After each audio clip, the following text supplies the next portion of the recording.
Assalamualaikum warahmatullahi wabarakatuh. Waalaikumsalam warahmatullahi wabarakatuh. Innal hamdalillah nahmaduhu wa nasta'inuhu wa nastaghfiruh wa na'udzu billahi min shururi anfusina wa min sayyiati a'malina. May yahdihillahu fala mudilla lahu wa may yudlil fala hadiya lahu. Asyhadu an la ilaha illallah wahdahu la syarika lahu wa asyhadu anna Muhammadan abduhu wa rasuluh. Allahumma sholli ala sayyidina Muhammad wa ala ali sayyidina Muhammad. Ada kisah seorang penenun. Penenun itu profesi membuat kain. Kisahnya, seorang penenun ini membawa kain yang sudah ditenunnya untuk dijual ke pasar. Jadi setiap selesai menenun kain di rumahnya, dia menjual kainnya di pasar. Kemudian hasil jual kainnya digunakan untuk beli makanan dengan beli kapas. Makanan untuk dimakannya sama istrinya, kemudian kapas untuk digunakan menenun kembali kainnya. Di suatu hari, ketika ia selesai menjual kain yang ditenunnya di pasar, dalam perjalanan ke rumah, dia bertemu dengan kerabatnya atau keluarganya. Keluarganya ini atau kerabatnya ini menyampaikan kepada dia bahwa dia sedang mengalami kesulitan. Dia membutuhkan uang untuk kebutuhannya di rumah. Kemudian si penenun ini memberikan uang hasil jualan kain yang ditenunnya, diberikan semuanya kepada kerabatnya. Kerabatnya mengucapkan terima kasih kepada penenun ini. Kemudian penenun ini pulang sampai di rumah dan bertemu dengan istrinya. Istrinya mengatakan,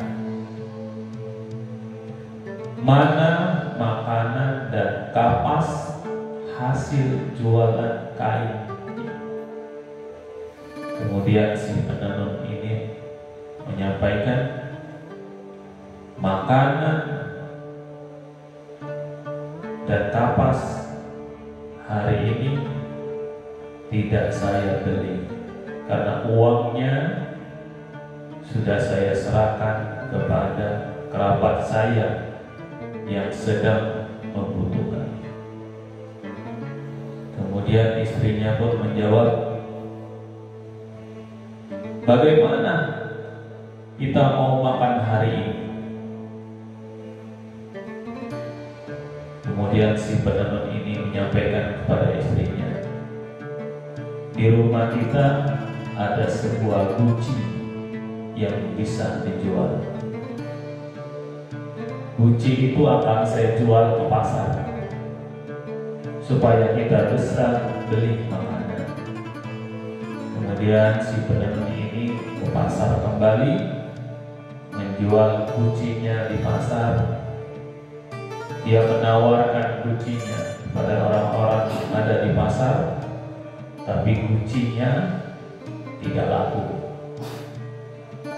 Kemudian dia bertemu dengan seorang pedagang ikan. Pedagang ikan itu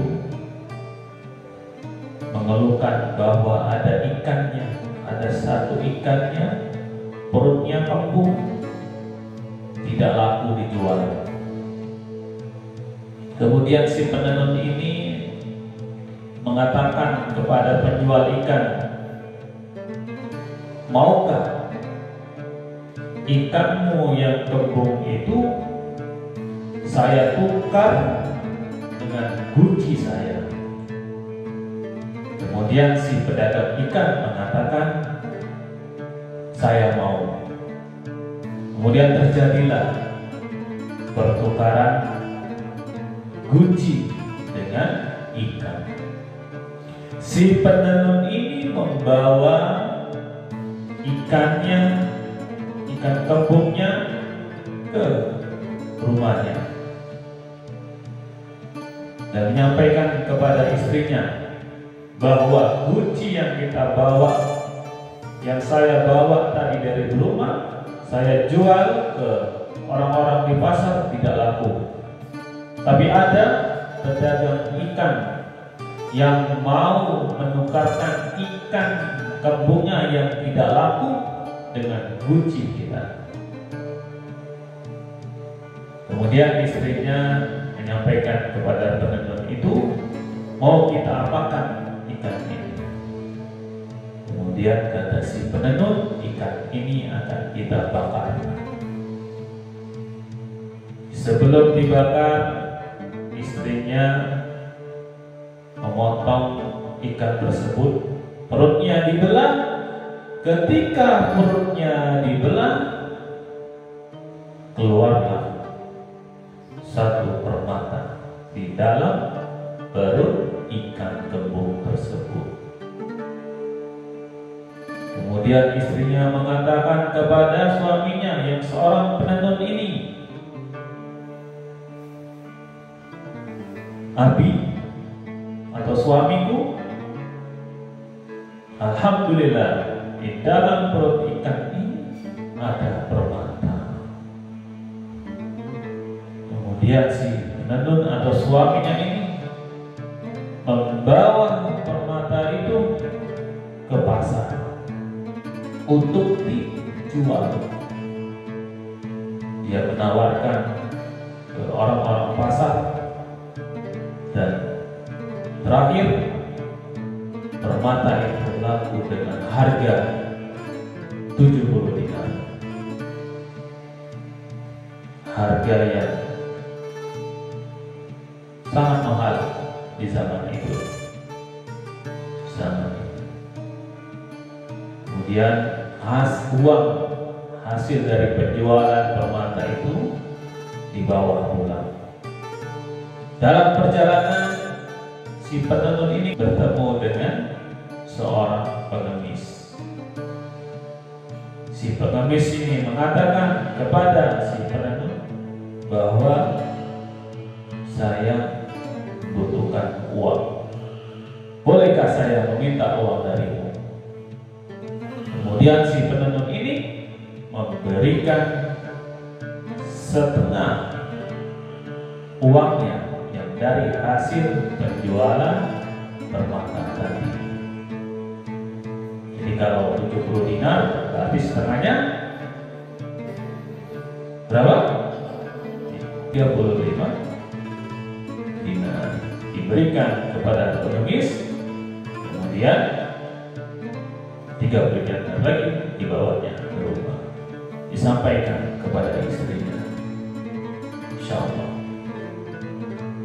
hikmah atau pelajaran yang bisa kita ambil dari kisah penenun ini adalah bersedekah. Penenun membawa kainnya ke pasar untuk dijual, kemudian uangnya diberikan kepada kerabatnya, kemudian dapatlah ikan kembung, dari ikan kembung itu dapatlah permata. Yang tadinya sedekahnya tidak sebanding dengan permata tadi, karena dia bersedekah di kondisi kesulitan, Allah berikan yang lebih besar dari yang disedekahkannya. Jadi sedekah itu dapat menolong diri kita Selain Allah akan ganti sedekah kita dengan berlipat-lipat ganda, sedekah juga dapat menolong diri kita sendiri. Jadi jangan takut kalian itu dengan sedekah. Kalau ada uang, sedekahkan. Dapat uang jajan 3.000, 1.000, sisihkan, sedekahkan. Sedekahkan kemana saja.